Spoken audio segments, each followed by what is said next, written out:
Bienvenue dans cette nouvelle vidéo où on va parler de la série Hex Emerald. D'un avis personnel, déjà la série Hex Emerald, c'est pas une série que j'apprécie au même titre que Hex Dragon. Voilà, je la trouve pas folle en termes d'illustration. Et du coup, c'est pas une série dans laquelle j'ai énormément avancé, même si elle reste quand même très facilement trouvable. Et j'ai quand même quelques trucs, mais c'est pas sur la série auquel je me suis le plus focalisé. Néanmoins, on va quand même voir combien peut valoir la série. J'ai été un peu étonné d'ailleurs dans mes recherches parce que je m'attendais pas à ce que certaines cartes cotent autant. Surtout pour une série, comme je vous ai dit, qui est très facilement trouvable, même si en termes de booster et scellé, c'est un peu plus compliqué. Mais le sujet, ce n'est pas le scellé, on va voir combien peut valoir la série en full reverse. Toujours dans un état excellent near mint, et on va commencer tout de suite, comme d'habitude, avec notre petit tas de communes. Donc on va retrouver 30 communes, j'ai pu en mettre deux de côté qui étaient Pichou et Pikachu. Donc voilà, donc pour parler un peu de la série, ça c'est toutes les reverse qui me manquent, donc mine de rien il m'en manque quand même pas mal. Mais sinon, pour tout ce qui était toute série, on va retrouver des bangers comme Deoxys, Kyogre, Groudon, Rayquaza. Voilà, donc quand même pas mal. Pas mal de bons Pokémon, même si les illustrations pour moi sont très simples. Voilà, il n'y a pas d'illustrations qui sortent vraiment de l'ordinaire. La particularité de cette série, c'est qu'au niveau des reverse, il y a des petites Pokéballs voilà, en fond. Voilà, c'est la première qui met ce genre de petites reverse. Avec évidemment on retrouve le stamp Hex Emerald.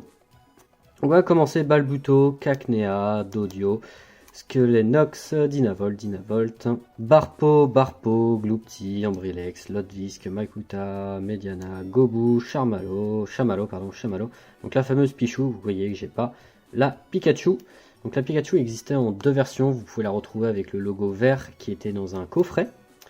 Tarsal, Rhinocorn, Balignon, Stalgamin, Spoing, Tilton qui est dans un état déplorable, Nirondelle, Poussifeu, Arco, Voltop, Goopix et Chuchmur et Zigzaton pour finir. Zigzaton est souvent quand même dans les dernières, je crois que c'était à peu près pareil dans Tempête de Sable, je crois, et une autre série aussi également. Donc vous voyez, on retrouve pas non plus des cartes folles, même s'il y a les starters, c'est pas ce qui va coûter le plus. Donc moi de mon côté, donc j'étais parti à peu près sur à peu près 20 € pour tout ce qui était communes, parce que mine de rien, je la voyais pas si cher en vrai. Pour moi j'étais plus aux alentours de 15. Pichon va plutôt monter aux alentours de 30 et Pikachu plus aux alentours de 45. Voilà, parce que bah ça reste Pikachu. Tout simplement. Donc du coup, 30 fois 20 € unité et on va retrouver 30 et 45. Voilà, on va continuer avec notre petit tas de Unco. Donc on va retrouver que des dresseurs traîneurs Unco. Il n'y a pas de commune. Voilà, pareil, celle-ci elle a, wow, mais elle a mangé.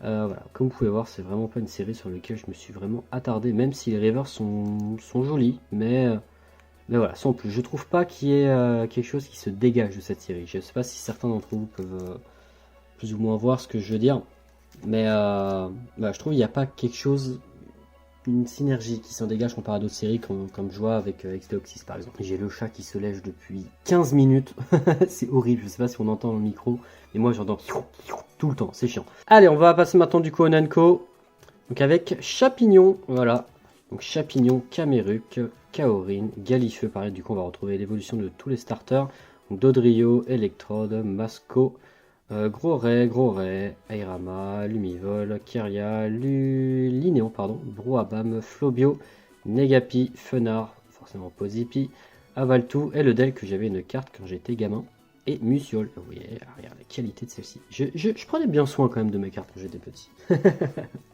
Donc du coup, on peut voir qu'il y a quand même plusieurs cartes, il n'y en a pas non plus une qui sort du lot. Moi j'étais parti plutôt sur une estimation aux alentours de 20-25. On va arrondir à 25, on va se mettre au plus haut pour une fois, au plus haut de mes estimations du moins. Donc 32 x 25, j'en ai pas mis de côté, pour moi encore une fois les starters ne sont pas une difficulté plus qu'une autre. Voilà, ça surtout au niveau des préférences de certains. Mais pour moi j'ai pas galéré à avoir certaines et en vrai elles sont quand même facilement trouvables. On va pas se mentir, c'est une série où on retrouve facilement les cartes. Mais du coup on va quand même passer maintenant aux rares. Donc il y a plusieurs petites rares énergies, il y en a 4 exactement, et par contre pour le coup, en effet reverse là, elles sont vraiment déments. Voilà, bon celle-ci elle a pris un sale coup, mais voilà, par exemple celle-ci là, elle est incroyable. Petite particularité, les rares et les holos passent avec le stamp vert, c'est comme ça qu'on différencie une rare et une commune et une peu commune, je ne sais pas si vous le saviez. Et voilà, c'est cadeau, c'est Pokémon qui régale. Donc au-delà de ces 4 énergies, on va retrouver aussi quelques Pokémon avec Eoko, Oniglali, Lokyogre, je n'ai pas le Groudon, Elexprint, Tarinor, Reliquante, Rhinophéros, Célipère et Mengriff. Donc voilà. Bon, j'en ai quand même un petit peu plus au niveau des rares, ça va, j'ai de la chance. J'ai de la chance, mais voilà, encore une fois, c'est pas non plus une série qui va coter de fou. Moi, pour être très honnête, je cotais ça entre 25 et 40 suivant le Pokémon. Forcément, il y a Groudon et Kyogre qui vont passer dans les mailles du filet. Donc on va rester sur 35 pour les rares. Et pour Groudon et Kyogre, j'étais parti plus ou moins sur 70 € chacun. Tout simplement, voilà, c'est un peu les bangers de la série, de toute façon. Donc c'est ceux qui vont coter forcément un peu plus. On va passer aux zolos maintenant. Donc la particularité de cette série, c'est que dans les zolos, on va retrouver les énergies. Elles sont considérées comme des zolos, même si elles sont à la place de la reverse de mémoire. Donc on va retrouver évidemment toutes les énergies, feu, plante, psy, électrique, eau et combat. Bon, elles sont pas super chères, on va pas se mentir. On va compter pour moi aux alentours de 25 vraiment en excellent état. Donc il y en a 6 x 25. Et on va retrouver juste 3 petits bangers dans ces séries-là. Donc pareil, les starters, je les compte pas non plus dans les bangers. Mais en revanche, on va compter le petit Groudon, le Kyogre et le petit Rayquaza que j'ai déjà par chance en reverse. Les deux autres, ça va coûter bonbon. Les holographiques, j'étais parti à peu près sur 60-70 en prix un peu simple sur le reste. Donc on va partir sur 65. Par contre, Groudon, Kyogre et Rayquaza, j'étais parti sur 150 chacun. Et en plus, juste avant que je tourne cette vidéo, j'ai vu qu'il y avait un Groudon qui était en état Nirmin, je crois, qui était vendu à 160. Donc ça correspond plutôt, on va dire, assez bien à mes prix. Donc c'est plutôt parfait. Voilà. Bon, maintenant on va s'attaquer à quelque chose d'autre. Tout ce qui va être ultra. Donc on va retrouver 11 ultra, plus, je crois c'est ça, 11 ultra, si je dis pas de bêtises. 11 ultra plus une secrète. Bon, la secrète, moi je l'ai considérée aux alentours de 40 €. Voilà, j'ai eu quelques retours par rapport. Hop, on va essayer d'écrire à la main gauche. Parfait, ambidex le type. Donc, pour moi, le banger de cette série, ça va plutôt être Ex-Deoxys et forcément Milobellus, que je vais compter à peu près à. Hop, je vais noter. Milo. Donc, pour moi, je vais compter 300 le Milo et à peu près 350 le Ex-Deoxys. Et après, le reste. Donc là, c'est plutôt 9, pardon. Moi j'étais parti aux alentours de 250 pour être très honnête. Voilà, les ex quand même coûtent assez cher. Donc j'étais parti plutôt sur ce prix là. Commencez à avoir l'habitude, on a tous nos prix maintenant, place au calcul et on arrive tout de suite. On arrive du coup sur un total de 5993, donc on va pouvoir arrondir plutôt aux alentours de 6000 €, qui reste quand même une belle somme. Je m'attendais pas à ce qu'elle cote autant, pour être très honnête avec vous. Pour moi j'étais vraiment aux alentours des communes autour de 15 €.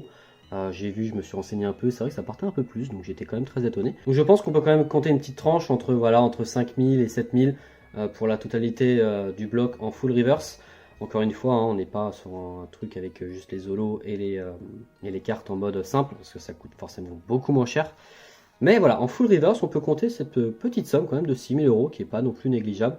Voilà, n'hésitez pas. Si vous avez des retours à me faire, comme d'habitude, les commentaires sont là pour ça. Moi, je vous dis à la prochaine vidéo. Et la prochaine vidéo, ça sera sur un autre bloc très apprécié qui est Force Cachée. À la prochaine, c'était Matt. Tchuss.